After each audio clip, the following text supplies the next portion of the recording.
Hello everyone. Today, I'm excited to share another useful Unity tool plugin, drawing on 3D game objects. This plugin allows you to easily draw directly on 3D game objects, just like painting on a 3D model. You can use it as a simple and powerful texture painting tool. Customize your brush color, thickness, and pattern, and even save your painted textures. It also lets you control the camera position and angle, so you can draw on every part of your 3D object. Of course, it also includes an eraser feature for quick corrections. It's super easy to use and fully supports URP, HDRP, and the built-in render pipeline. Here are the main features of this asset: easy to use and beginner-friendly. Optimized for performance with minimal frame rate impact.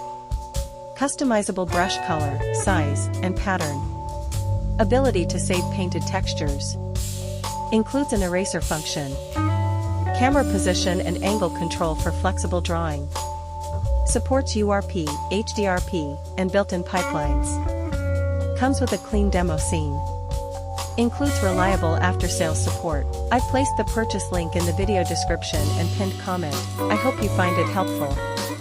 If you enjoy this kind of content, please like the video and subscribe to my channel. I'll keep sharing more interesting Unity assets and game tools. Thanks for watching, and see you in the next video.